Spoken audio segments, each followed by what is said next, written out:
ఆనకట్ట ఇప్పుడే మన ఎమ్మెల్యే గారు చెప్పారు.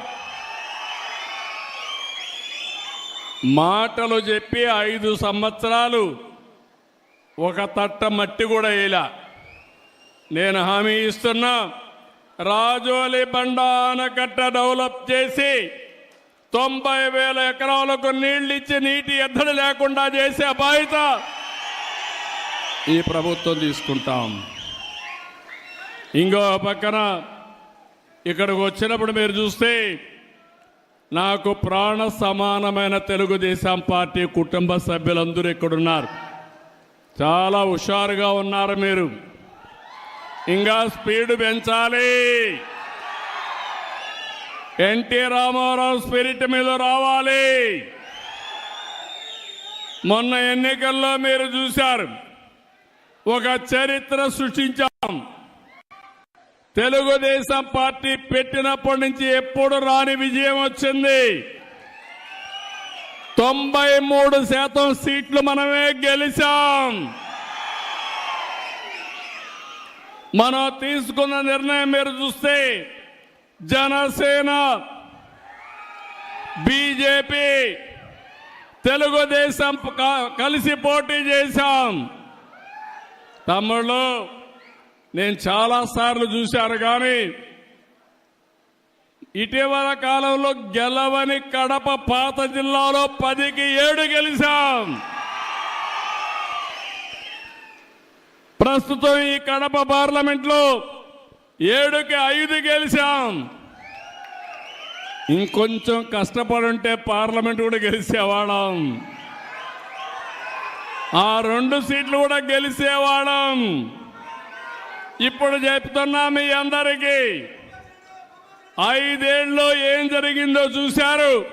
ఈ 5 ఏళ్ళలో మీ జీవితాల్లో ఏ విధంగా వెలుగులు వస్తాయో మీరే చూడబోతున్నారు.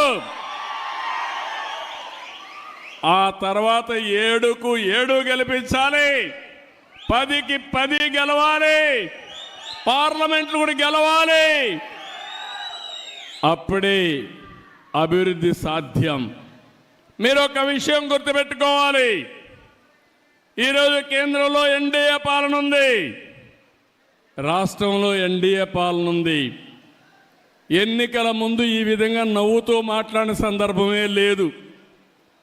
కూర్చోవాలంటే భయం, ఇంట్లో నవ్వాలంటే భయం, దారిలో ఇంట్లో నుంచి బయట రావాలంటే భయం. మా ప్రెస్ వాళ్ళు ఎవరైనా ఒక ఆర్టికల్ రాయాలంటే వణుకు. 2430 జీవో గుర్తొస్తుంది మీ అందరికీ. కానీ తమ్ముళ్ళు, ప్రజాస్వామ్యంలో ఈరోజు మీరు స్వేచ్ఛగా ఉండగలుగుతున్నారంటే అది ప్రజాస్వామ్యం అని చెప్పి మరొక్కసారి తెలియజేస్తున్నా. విర్రవీగిన నియంతలందరూ కూడా కాలగర్భంలో కలిసిపోయారు. ఎప్పుడైనా సరే మనం చేసిన పనులే శాశ్వతం. ఎన్టీఆర్ గుర్తున్నాడంటే చనిపోయి 29 సంవత్సరాలైనా రోజు రోజుకు ఆయన పైన ప్రేమ, ఆదరణ పెరిగిందంటే ఏంటి తమ్ముళ్ళు దానికి కారణం?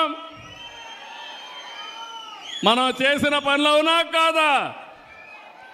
అలాంటివి మనం గుర్తుపెట్టుకోవాల్సిన అవసరం ఉంది. ఈరోజు కేంద్రం వచ్చిన తర్వాత నేను కూడా, మీరందరూ ఒక మంచి పని చేశారు. తెలుగుదేశం పార్టీ ఎన్డీఏ కార్యకర్తలు కూడా కష్టపడ్డారు, మెజారిటీ గెలిపించారు. 21 పార్లమెంటు సీట్లు గెలిపించారు మీరందరూ 25కు. ఇంకొంచెం కష్టపడి ఉంటే 25 గెలిచేవాళ్ళం. అని ఆ 21 సీట్లు ఒక సంజీవనిగా మారాయి. రాష్ట్రం అస్తవ్యస్తంగా ఉంది. వెంటిలేటర్ పైనుండే రాష్ట్రానికి ఆక్సిజన్ కేంద్రం ఇచ్చే పరిస్థితి వచ్చింది. ఈరోజు కష్టాలన్నీ తీరిపోయే పరిస్థితికి వస్తున్నాం, కానీ పూర్తిగా తీరిపోలేదు. అందుకే మీరు ఒక్కసారి ఆలోచిస్తే అమరావతి ప్రాజెక్ట్ని మళ్ళీ ఒకసారి అమరావతిని మనం గట్టెక్కించే పరిస్థితికి వచ్చాం. ఇంకో పక్కన పోలవరానికి